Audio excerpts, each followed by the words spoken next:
Sud Radio Média, Valérie Expert, Gilles Gansman. Et nous allons jouer aujourd'hui. Nous allons jouer. Oui. Est-ce que vous êtes le maillon faible, Gilles?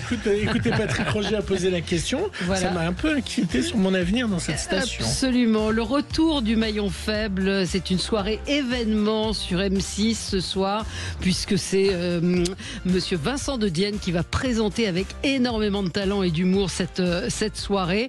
Jérôme Pichot, bonjour. Vous êtes avec nous ce matin. Vous êtes le producteur exécutif de cette émission. Vous travaillez pour la BBC France, qui produit également 100% Logique. On en parlait, c'est un carton. Ça a même battu la Starac. Ça a même battu la Starac. C'est un succès incroyable sur France 2 le samedi soir. Vous produisez également Le Plus Grand Pâtissier, Danse avec les stars. Bref, des émissions à succès. On vous souhaite vraiment du succès. Et pas mal de fiction aussi d'ailleurs. Et on commence aussi une nouvelle fiction en ce moment, exactement. Donc, et laquelle, vous pouvez nous dire ou pas? Bon, elle a été annoncée, ça s'appelle Ghost. Ah oui, voilà. c'est pas mal. Vincent de Dienne, donc on va retrouver ce soir avec un casting incroyable de candidats, tous assez inédits à la télévision. C'est ce qui fait la particularité aussi du jeu. C'était une volonté de Vincent. C'était vraiment Vincent pour le coup, c'est les invités de Vincent. Il avait envie d'avoir un casting qui lui ressemble. Et il avait envie d'avoir un casting qu'on n'avait pas l'habitude de voir en télé. Ouais. C'est pour ça que, par exemple, on a Michel Hazanavicius, on a Jeanne Chéral, on a Monsieur Poulpe, qu'on voit peu, mais qui est très présent dans les médias. Ou Marc Lavoine, il fait pas de jeu. Non, mais voilà, c'est des artistes qu'on n'a pas l'habitude de voir dans des jeux. On peut les voir en télé, mais on ne les voit que très très rarement dans des jeux. Et c'était Julie Gaillet. Julie Gaillet, mais c'est tellement drôle d'avoir Julie Gaillet. Absolument, non, c'est assez inattendu. Et Hélène Noguera, qu'on va avoir au téléphone après la pub. Après le zapping. Tout de suite, on va passer au zapping. Voilà. Sud Radio Média, l'instant zapping. Valérie, c'est évidemment l'infomédia du jour. Incontournable, l'affaire Mbappé qui est partout, journaux, radio, TV. Alors il faut dire quand même que c'est lui qui a déclenché tout ça avec son tweet en disant c'est une fake news, et les gens se sont dit mais de quoi il parle, et ils ont été fouillés en fait ce qui se passait là-bas en Suède. Ce sont les tabloïds suédois qui ont révélé une affaire d'une personne qui aurait déposé plainte. La justice ne cite pas le nom d'Mbappé, mais les journaux maintiennent que Mbappé est mêlé à l'histoire. C'est ce que racontait hier BFM. Les séjours se déroulaient et comprenaient 2 soirées. C'était privé, c'était seulement les invités. La plupart étaient de jeunes femmes. Les invités ont été obligés de mettre leur téléphone portable dans une enveloppe pour entrer dans la salle de ping-pong, qui c'était la salle de fête dans le club V. Une soirée que Kylian Mbappé aurait terminée à quelques mètres de là, dans sa chambre d'hôtel, accompagné selon certains médias locaux d'une femme. Le lendemain, toujours selon eux, une femme se serait rendue à l'hôpital pour se faire soigner et l'aurait accusée de viol. Mais mes collègues ont confirmé que la police a des vêtements de la femme. C'est un crime difficile à travailler pour la police. C'est évident que la police le prend très sérieusement. Voilà, on verra. C'est assez... Moi, je suis très choquée par le traitement médiatique de cette affaire, et en particulier BFM, qui a fait des heures et des heures d'antenne sur rien. C'est assez... Oui, mais ça avait été un peu le cas où ils avaient fait des duplex avec l'Argentine au moment du sauf qu'il y avait une plainte du procureur. Là, il n'est pas cité. Kylian Mbappé, le procureur n'a ni confirmé ni infirmé. Donc, il n'y a pas de. Son avocat dit nous, on n'a pas de plainte contre lui. Donc, c'est quand même sur rien, alors qu'il y avait une plainte, contrairement sur les rugbyman. Dans 3 semaines, ce sont les élections américaines, Valérie. Et un des débats qui fait rage sur place en ce moment sur les chaînes américaines, c'est l'autorisation de l'interruption volontaire de grossesse qui est mise en cause. Les partisans de Trump bloquent et insultent les femmes qui viennent se faire avorter. Le journal de 20h de France 2 s'est rendu sur place.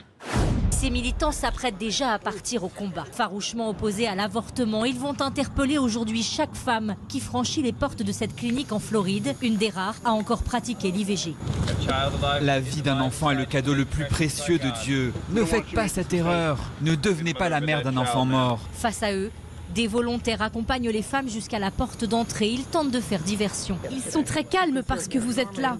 Mais d'habitude, ils disent des choses horribles. Je trouve ce comportement inacceptable, peu importe votre foi. Et nous, on essaye de mettre notre foi en action, mais différemment. Mais rapidement, entre ces deux Amériques qui ne se comprennent pas. Peu importe ce que vous traversez, ça ne vous donne pas le droit de tuer un enfant innocent. Alors, vous avez vu que dans le Massachusetts et certains États, Trump est en train de remonter dans les sondages.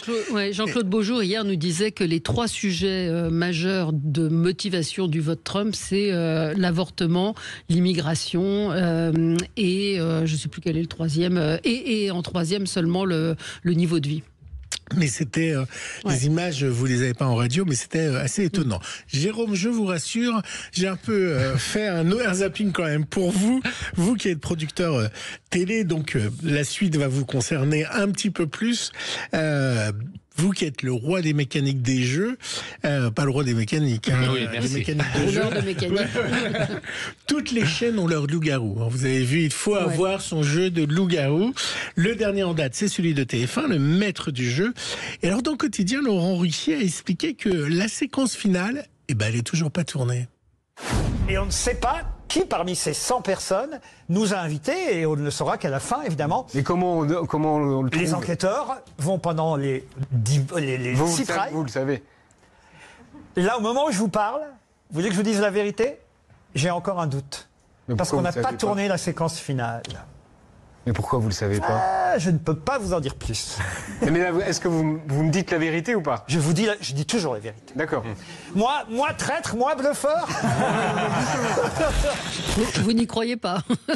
Non, ça me fait rire en fait, parce qu'il fait la petite référence justement au traître. Oui, bien sûr. Mais je pense qu'il ne le sait pas, oui. Et comment on fait pour garder le secret, par exemple, quand il y a un candidat qui a gagné, alors pas ce samedi-là, mais samedi dernier, une somme record à l'émission et qu'on a 100 invités, enfin 100 personnes du public. Madame Becherel. Oui. Comment on fait ? Est-ce qu'ils ont des clauses ? On leur demande. Les candidats de jeu sont très sympathiques et ils comprennent. Donc on leur demande juste de ne pas mettre de photos du tournage. Déjà, ils n'ont pas leur portable sur le plateau. Ouais. Et après, on leur demande de ne pas publier de photos du tournage ou de tweets là-dessus.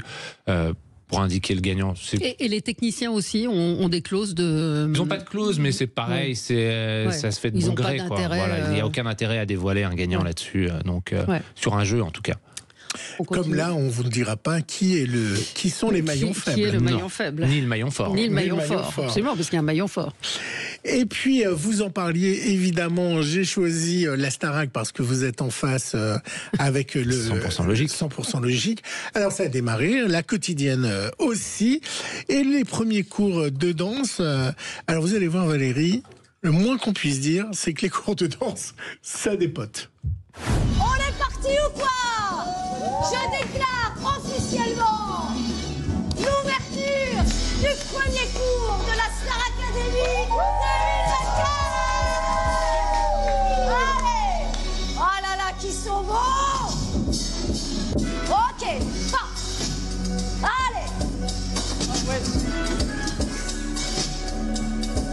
Allez, voilà chez moi. Bon. Alors Valérie, obligé d'écouter ce son-là.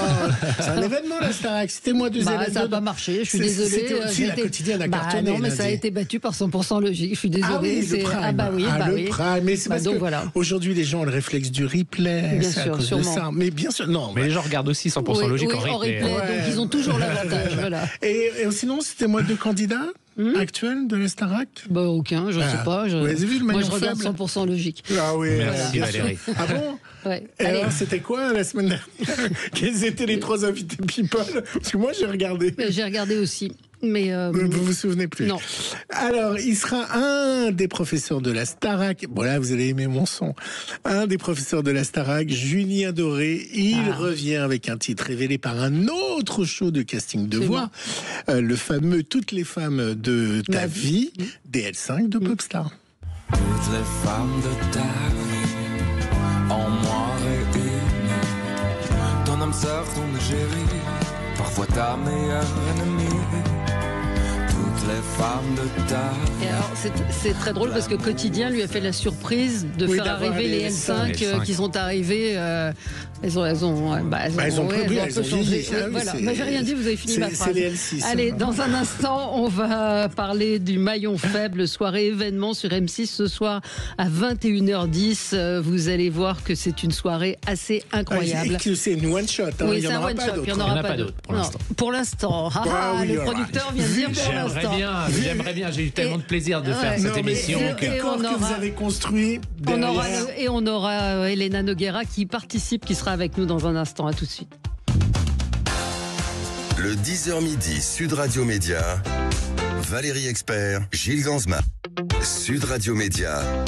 Les invités du jour. Les invités du jour, aujourd'hui Jérôme Pichot, producteur exécutif BBC France, et Elena Noguera. Bonjour Elena, merci d'être avec nous. On va parler du maillon faible, soirée exclusive, soirée unique pour l'instant, présentée par Vincent de Dienne avec 2 équipes de 8 célébrités. Alors des célébrités que vous n'avez rarement vues dans des jeux, dont c'est votre cas également, Elena. On va retrouver Florence Foresti. Alors Florence Foresti, elle est importante parce que c'est la marraine de l'association Women Safe and Children, qui pour lequel voilà. Et donc Florence Foresti, Camille Combal, Bernard Campan, Pierre-François Martin Laval, on va pas tous les citer, mais Monsieur Poulpe, Arnaud Ducret, c'est Jeanne Chéral.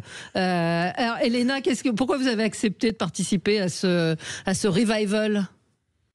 Alors j'ai accepté pour jouer avec tous ces copains là, donc vous venez de citer, parce que c'était Vincent de Dienne qui présentait, que je connais pour avoir fait des burger quiz avec lui souvent et avoir chanté avec lui, et puis l'envie de jouer à ce jeu parce qu'on l'a regardé longtemps, mais on n'y a jamais joué, donc c'était l'occasion. Alors le plus dur pour vous, parce qu'on a eu la chance d'avoir l'émission en avance avec Valérie, c'était dur pour vous d'éliminer. Donc les gens vont découvrir que vous avez une technique un peu curieuse.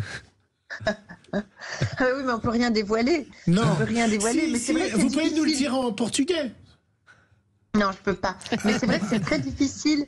Il y a un moment critique qui est de devoir éliminer un de ses copains. C'est très dur en fait. On se rend pas compte, mais c'est vraiment difficile à faire.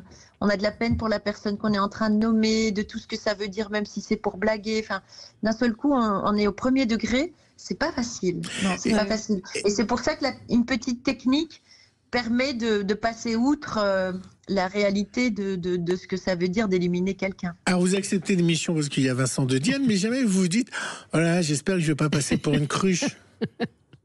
Non, parce que ça, j'en ai pas peur, mais je passe pour une cruche. Parce que pas du tout. C'est vraiment... Non.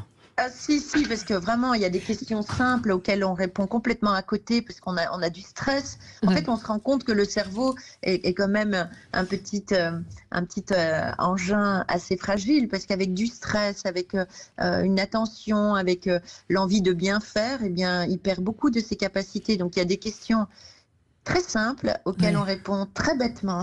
Ouais. Vincent, alors, vous le disiez, Jérôme Pichot, vous qui êtes le producteur de l'émission, vous dites ils sont arrivés très stressés. C'est un vrai stress. En fait, on peut penser que tous ces artistes ont l'habitude des plateaux, mais cette musique, cette ambiance, ces lumières, ça crée un stress qui est réel. Et donc, les phases de jeu, c'est vraiment du stress pour eux. Et après, il y a un petit peu de récréation. C'est pour ça que ça devient aussi très drôle.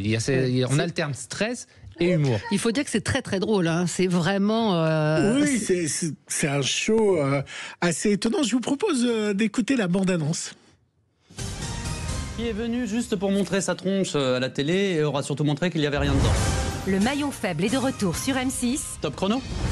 Pour une soirée exceptionnelle. Je vais éliminer toutes les filles pour être la plus belle. 16 célébrités vont s'affronter autour de questions de culture générale. Quel savant grec serait sorti de son bain en hurlant Eureka? Chimène Badi? Non, Archimède. C'est dur, Vincent. Bah, fallait vous inscrire à Koh-Lanta.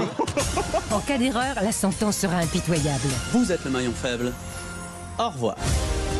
Présenté par Vincent de Dienne, le maillon faible, mercredi à 21h10 sur M6 et en streaming sur M6+. Ouais, c'est un humour assez décalé. Je vous disais avant qu'on débute, même par rapport à M6, c'est transgressif. C'est très transgressif. Surtout Vincent De Dienne qui va avec son humour à lui. Et surtout, Vincent ose tout. C'est ça qui est génial, c'est qu'il ose tout. Il ne se fixe pas de limites. C'est l'humour pour lui, c'est la punchline et encore de la punchline, et c'est très efficace. Il n'y a pas eu de censure d'M6, on sait que les émissions sont très regardées et verrouillées par les chaînes. Il n'y a pas eu de souci là-dessus? Aucun souci, on a eu une liberté totale avec toute la direction d'M6 qui a adhéré au projet, qui de toute façon savait que le maillon faible, c'était ça, c'était un ton, et il nous a laissé avoir ce ton, cette liberté de ton du début jusqu'à la fin. Et je les en remercie encore une fois parce que c'est ce qui donne aussi cette originalité, cette fraîcheur à cette nouvelle version du maillon faible. Ouais. Alors, on peut dire Elena Noguera aussi. Comment vous pouvez, allez, je spoil un peu si vous m'autorisez, Jérôme, comment pouvez vous tromper sur des notes de musique? Vous, la musicienne et la chanteuse. Parce que je n'ai pas une vraie connaissance de la musique. En fait, je ne suis pas une scientifique de la musique. Moi, je fais de la musique sans la connaître et sans l'avoir apprise. Je suis vraiment une artiste bas de gamme. Non, mais il faut avoir non, c'est pour rire, mais j'ai pas appris. J'ai pas appris, donc c'est vrai que je connais pas les notes. Il faut avoir beaucoup d'autodérision aussi pour accepter de jouer, d'être humilié, absolument. Et alors Stéphane, un auditeur pose une question très intéressante. Comment on peut être méchant et drôle en même temps? Il a raison, parce qu'il y a des choses qui pourraient être méchantes et en fait ça ne l'est jamais vraiment. C'est assez drôle. En fait, ce qui est formidable, c'est qu'aujourd'hui on est en 2024 et on sait que c'est un personnage que joue Vincent, ce qui n'était pas le cas quand c'était Laurence. On croyait qu'elle était vraiment méchante. Or maintenant, on sait que Vincent, c'est un amour, il est vraiment ultra gentil, et donc du coup, tout passe avec lui. Il peut envoyer les pires insanités aux artistes, ça passe et ça les fait rire parce qu'on sait que c'est pas sa personnalité. Mais le projet a été vendu sans Vincent De Dienne. Quand vous avez été voir M6 et qu'ils ont dit allez, on va le remettre, on va faire une soirée un peu hommage à cette émission, où Vincent De Dienne a été le déclencheur de tout. Alors là-dessus, malheureusement, je ne peux pas vous répondre. Moi, je suis le producteur exécutif, donc je suis arrivé. Il y avait déjà Vincent De Dienne qui était attaché au projet et j'étais ravi de le faire avec lui. Donc je ne sais pas dans quelles conditions le programme a été vendu à M6. Ouais. Alors moi, ce que je vous propose, Valérie, Elena et Jérôme, c'est une petite compile, mais très légère, des meilleurs punchlines, évidemment, de Vincent De Dienne quand il parle aux candidats et que les candidats ont échoué. Ça donne ça, mais c'est juste vraiment très court parce qu'il y en a beaucoup. Plein. Ouais. Il ne comprend tellement rien qu'il est encore en train d'attendre que Laurence Boccolini arrive. Je savais qu'on aurait dû prendre des vrais candidats, ça fait moins d'audience, mais ça donne plus de bonnes réponses. Qui devrait repartir d'ici avec une interdiction de s'éloigner de plus de 50 mètres d'une bibliothèque? Qui ne sert à rien, qui vous ralentit, qui joue contre son camp, qui pue du cul, j'exagère peut-être un petit peu. Si vous étiez un poème, vous seriez Bête et méchant de Paul Éluard. C'est dur, Vincent. C'est dur, ouais. C'est compliqué les questions. Ça fait vachement réfléchir en fait. Ouais, fallait vous inscrire à Koh-Lanta si vous vouliez juste rester debout sur des piquets. Au Royaume-Uni, ils adaptent l'hymne. J'ai mal entendu actuellement dans la... Ah, ça va être de ma faute. Non. Ah, j'ai eu peur. Mais je vais essayer de bien articuler pour vos prochaines questions. Tu me fais peur. S'il y a des prochaines questions pour vous. Ah ouais. Il est incroyable. Il a cette spontanéité. Oui, c'est ça, il a une répartie incroyable. Il y a un auditeur qui demande toujours, Stéphane, combien dure l'enregistrement d'une émission? Est-ce qu'il y a beaucoup de coupes? En fait, on met une émission dure 52 minutes. On met à peu près 1h30 à la tournée. Ouais. On est obligé de faire des petites pauses entre chaque manche pour permettre à Vincent d'écrire et de... Oui, ça c'est intéressant. C'est-à-dire qu'il écrit au fur et à mesure de la mission et des candidats qui restent. Vous jouiez vraiment pour la gagne, Elena? En fait, on se prend au jeu. Moi, je suis pas du tout... Je m'en fiche de perdre ou de gagner. Ce que j'aime bien, c'est faire rire, et même si c'est à mon détriment. Mais là, bizarrement, on a eu envie de gagner. Puis j'avais Monsieur Poulpe à côté de moi qui me poussait aussi à vouloir gagner, à vouloir rester là. Donc oui, je me suis prise au jeu. Ouais. Et j'ai vraiment eu envie de gagner. Alors, en coulisses, de me faire humilier le plus longtemps possible. Et alors en coulisses, comment ça se passait avec les autres personnalités? Quelle était l'ambiance entre vous? Est-ce qu'il y en a qui étaient inquiets? Est-ce que Qui vous avez découvert parmi les gens qui étaient avec vous? Non, c'était très bon enfant. Je crois que je connaissais tout le monde. En fait, on se croise, les années passent et puis on se croise quand même toute la vie ici et là. C'est pas tous des amis, mais j'avais déjà fait des émissions avec les uns ou chanté avec les autres. Et donc c'est plutôt bon enfant. On était parfois inquiets parce qu'on connaissait pas tout à fait bien le déroulé. On avait vu à la télé, mais quand vous regardez à la télé, vous prêtez pas forcément attention à la mécanique. Et donc là, on était un peu inquiets. On était sur des œufs, mais très vite, tout le monde est rentré dans le bain. Et je pense qu'au bout de 10 minutes, on était partis. On voulait gagner, éliminer les autres. Et puis c'est bien, Elena, pendant 10 ans, on va avoir du bêtisier grâce à vous. On va vous voir pendant 10 ans dans tous les bêtisiers de Noël. Ouais, c'est possible, je sais pas, je me souviens pas, mais je vois bien que il y a des choses qu'on appelle une bonne cliente. Voilà. Est-ce que quelqu'un écrit les punchlines, demande toujours Stéphane. Alors il y a des auteurs, hein. Vincent travaille avec des auteurs, mais Vincent a ses punchlines, il les écrit lui, il les adapte. C'est toujours lui en fait qui choisit la punchline et qui la façenne, qui la met dans ses mots à lui. Laurence Boccolini, elle a réagi à cette nouvelle production. Vous aviez pensé à la prendre elle aussi ou pas? Alors, il se trouve que j'ai produit une émission avec Laurence Boccolini il y a quelques années de ça, qui s'appelait Un mot peut en cacher un autre. Donc évidemment, j'ai échangé avec Laurence et elle était ravie que ça soit Vincent, parce qu'ils sont aussi très proches. Vincent est fan de jeux télé, fan de jeux tout court, et ils échangent beaucoup avec Laurence. Ah, ils se sont parlé. Ils se parlent beaucoup sur les réseaux. Et donc Laurence m'avait confié, c'est un personnage qui est tellement dur à incarner que je serais incapable aujourd'hui de refaire ce personnage. Donc je suis très content que ça soit Vincent qui soit à la tête d'affiche. Et lui dit qu'il a toujours adoré ce jeu. Enfant, il faisait des cassettes, il regardait les cassettes, il échangeait des cassettes avec des correspondants hollandais et il apprenait les textes dans les versions étrangères. Il est capable de dire je suis le maillon faible, vous êtes le maillon faible, au revoir, dans toutes les langues. Enfin, c'est un fan c'est un fan absolu, c'est un fan de la première heure. C'est-à-dire que il est capable de dire c'est pas le bon jingle. C'est à ce point-là. Donc il connaît, il maîtrise le maillon faible comme personne. Et il a mis des conditions ou pas justement avec la prod, avec M6 sur un certain nombre de choses. Ce matin dans le Parisien, il est assez cash. Il dit moi j'ai dit que je ne voulais pas qu'on m'impose Christina Cordula et Stéphane Plaza, parce que c'est vrai que les chaînes, que ce soit TF1 ou M6, mettent leurs vedettes dans les jeux. Je ne sais pas sur ces conditions-là. En tout cas, il voulait une liberté totale et je pense qu'il a été exaucé là-dessus. Il a eu une liberté totale du début jusqu'à la fin, dans ses textes, dans ses invités. Donc, liberté totale du début jusqu'à la fin. Est-ce qu'il va avoir une nouvelle session dans 3 mois Alors évidemment, il y aura l'audience qui va être déterminante. Mais est-ce que lui, il a à la fin du tournage, il a dit faut qu'on le refasse quand même. Et est-ce que vous avez envie à la BBC de... Il a dit c'était un peu court.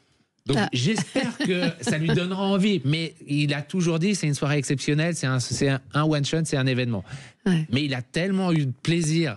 Et nous aussi, on a vraiment eu un vrai plaisir avec tout le monde. Et ça se sent, enfin franchement, ça se sent, il y a quelque chose on a l'impression d'une bande de potes, mais on n'est pas pour autant exclu parce qu'on participe aux questions, on se marre, on joue, rigole, absolument. Oui, et puis on se dit, quand même, elle sait pas ça, ou il sait pas ça. C'est un tel stress, je vous assure, c'est un tel stress. C'est vrai. Vous allez vous regarder, Elena, ce soir, en famille? Oh non. Je ne peux pas regarder.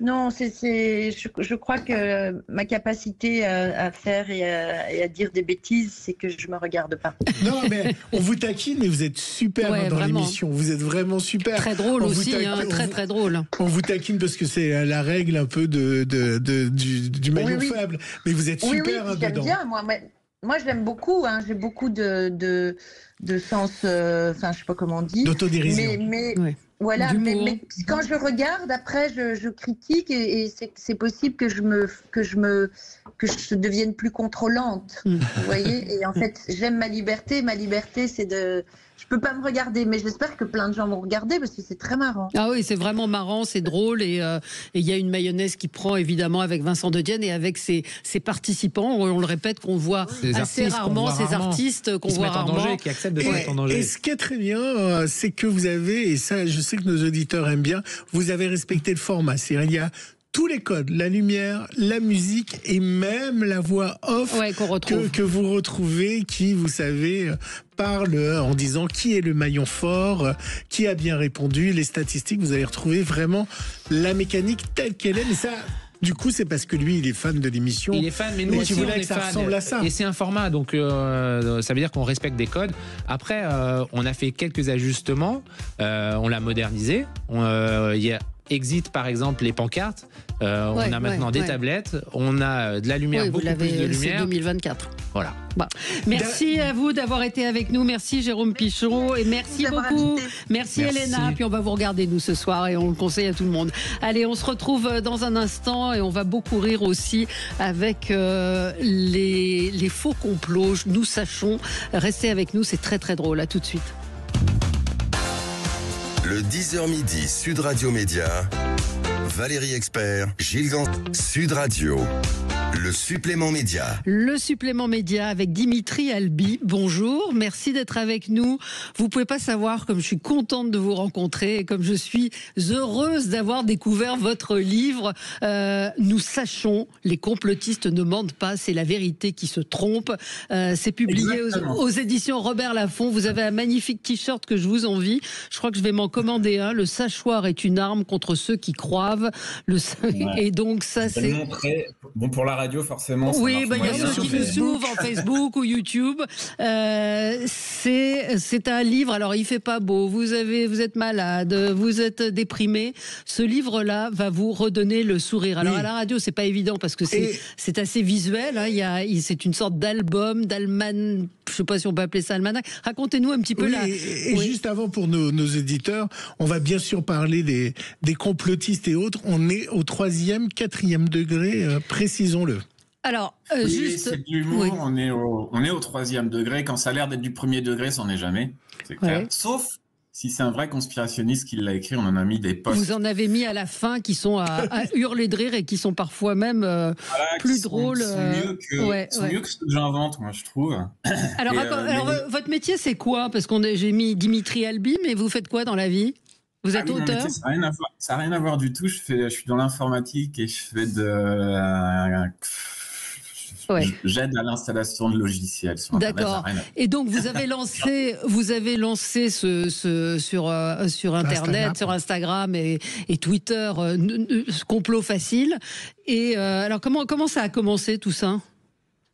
Donc ça a démarré avec les attentats de Charlie Hebdo en 2015. On a eu ce que j'appelle une épidémie conspirationniste aiguë, puisqu'il y a eu des théories du complot qui ont émergé de partout, avec des gens qui comparaient l'explosion d'une citrouille, par exemple, avec une balle tirée dans la tête d'un policier, qui faisait des comparaisons très...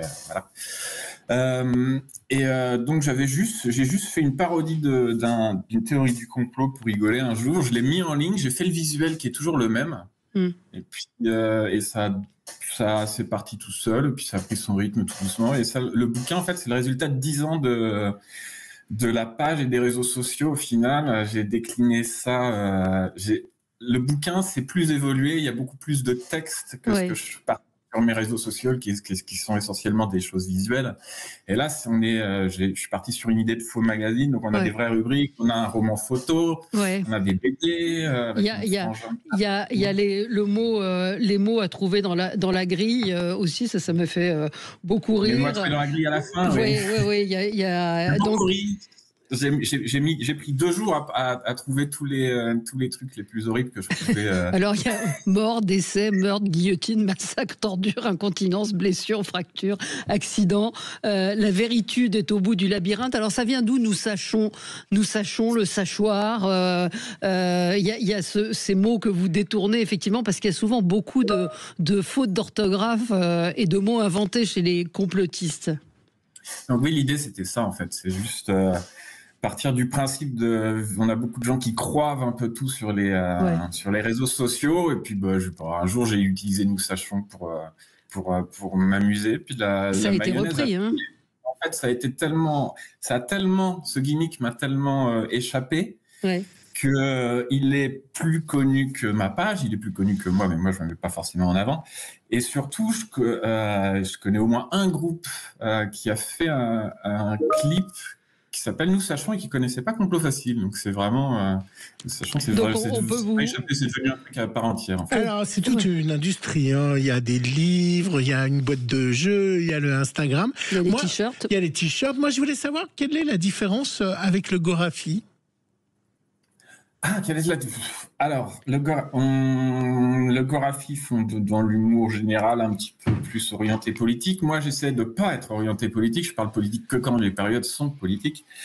Et puis, moi, je suis plus orienté, conspirationniste, parce que c'était l'idée de base à la base. Et puis, santé, fake news. C'est un peu axé, c'est plus axé. Et puis c'est aussi plus dans l'absurde peut-être que le Gorafi. C'est peut-être aussi, on est parfois dans du, on le disait, plus que 3e degré. C'est ça qui fait l'éclat de rire. Quelques exemples. Hein. Comment la poule, oiseau réputé stupide, parvient-elle à pondre des œufs qui ont exactement la forme des coquetiers, comme par hasard? Comme par hasard. Oui. Hein, Et oui, Valérie, si on enlève le C de coronavirus et que l'on le remplace par un M, ça donne mort au navire russe. C'est quand même par hasard, c'est quand même bizarre. Un capillotracté, mais... Il y a également... alors, si je vais sur Twitter, je suis en train de faire caca. Sur Instagram, regardez mon beau caca. Sur LinkedIn, je suis coach en transit intestinal. Après, si je vais sur Pinterest, comment chier des paillettes. Si je vais sur mon Facebook, j'écris le caca, ça n'existe pas. C'est un lobby de fabricants de PQ qui veut nous asservir. Voilà pourquoi on va aux toilettes. C'est parce que des sociétés de PQ essayent de vendre leur PQ. Alors, il y a un truc qui me fait hurler de rire. Modèle de fabrication d'un commentaire parfait sur Facebook. Pour cela, il vous faut un Becherel, un tournevis plat. Et donc, à l'aide d'un tournevis, vous faites sauter les touches du clavier qui ne vous serviront plus. Donc, les virgules, les points, les U, les A et l'ensemble des signes de ponctuation. Gardez tout de même le CC10. Ça va vous servir à remplacer le double S. Vous prenez le Becherel dans vos bras, vous lui faites un bisou et vous le jetez dans la cheminée. Et effectivement, ça donne les messages qu'on peut lire parfois sur les réseaux sociaux. Ça fait peur. Des choses assez vraies finalement de ce qu'on peut retrouver, parce qu'il y a des choses qui nous renvoient hélas à la réalité, tout comme vous le disiez, la fin de votre magazine où on voit des vrais messages qui font peur. Ouais. Mais le but c'est de dédramatiser un petit peu tout ça, d'aborder avec humour les sujets qui sont justement très clivant, très énervante. Là où on voit les gens qui s'énervent sur les réseaux sociaux, etc. En général, moi, c'est là où je réagis ou je vais commencer à rigoler, justement. Vous faites ça tout seul ? Vous faites ça tout seul ? Je fais ça tout seul depuis le début, Oui, mais moi, on m'a dit que c'était pas vous qui avez écrit le livre. C'est pas moi qui ai écrit le livre. J'ai lu ça, moi. Oui, c'est les Illuminati. Et que ça serait... Il l'a lu sur Facebook. Voilà, et que ça serait une équipe de Macron pour divertir le peuple. Exact, mais tout à fait, c'est ça. Et pour remporter la prochaine élection et changer la Constitution. Française, voilà. Ah oui, il y a aussi les nous ne contractons pas. Donc Dupont de Ligonnès, ça aussi énorme éclat de rire. Dupont de Ligonnès arrêté et qui répond je ne contracte pas. Et il y a toute une série. Il y a toute une série comme ça. Une femme refuse d'accoucher, je ne contracte pas. Je ne contracte pas, ça se décline dans tellement de trucs. C'est même horrible parce qu'il faut savoir s'arrêter à un moment. Ouais, c'est l'éditeur qui est venu vous chercher, Thierry Billard. C'est lui qui fait l'édito. Racontez-nous comment ça s'est passé. Alors c'est lui qui est venu me chercher. Et le truc amusant, c'est qu'il est venu me chercher sur Insta. Sauf que Insta, je regarde jamais les messages, en fait. Je regarde les messages une fois par an ou une fois tous les... Ah ouais. Et en fait, la dernière fois que j'ai regardé mes messages, j'ai vu son message. Voilà, j'ai pas regardé mes messages sur Insta depuis un an. Il y a un an, il m'a envoyé un message en disant, dis donc, ça t'intéresserait de faire un truc. Et j'avais le concept du faux magazine en tête, que je développais doucement. Et donc, on a bossé un an dessus. Il y a beaucoup d'inédits. Il y a des trucs qui sont déjà parus, des visuels qui sont déjà parus sur les réseaux sociaux. Il y a énormément d'inédits. La plupart des textes sont inédits. puis je me suis surtout amusé à... Mon frère fait de la BD, mais il n'avait jamais été édité, donc on en a profité. Je me suis transformé en super-héros de bande dessinée. C'est lui qui me dessine, en train de faire des découvertes. C'est recommandé, hein, à la fin, ils en ont parlé. Il y a Gutenberg qui dit, si j'avais su que mon invention mènerait à ça, j'aurais inventé l'imprimerie plus tôt. Et puis il y a le professeur Ragout, quelques complots que je ne connaissais pas, mais pour le reste je le sachais déjà. Idem pour le prochain numéro, un sachet de 10 pilules de chloroquine en cadeau. C'est vrai que là, sur le Covid, il y a pas mal de choses, hein. Ah bah, ça a forcément été une grosse période au niveau news conspirationniste et santé, donc ça couvre les trois principaux sujets.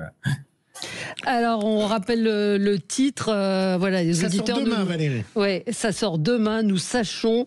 C'est aux éditions Robert Laffont. Il y a plein de. Franchement, c'est un éclat de rire. C'est le cadeau parfait de Noël. Quand vous ne savez pas quoi offrir, vous êtes à peu près sûr, peut-être pas aux complotistes, mais vous êtes à peu près sûr que ça fera plaisir à tout le monde. Les complotistes ne mentent pas, c'est la vérité qui se trompe.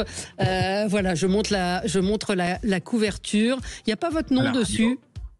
Il y a mon nom sur la tranche, mais pas sur le devant. Ouais. Mais moi, je me mets pas en avant. Dimitri Albi, Nous Sachons. Vous tapez Nous Sachons et vous allez chez votre libraire et il va vous le trouver. Interview exclusive. Révélation d'un Illuminati. Je vous fais le triangle, on se comprend. Dimitri Albi qui habite Toulouse. C'est quand même bizarre pour quelqu'un qui devrait. Comme par hasard. Et comme par hasard. Hein, Sud Radio, Toulouse. Nous Sachons. Merci à vous. Merci beaucoup et bravo pour ce. Et allez sur son site Instagram, parce qu'on est une émission média. Absolument. Merci à vous. On se retrouve, nous, dans un instant pour les débats. À tout de suite. Sud Radio, votre attention est notre plus belle récompense.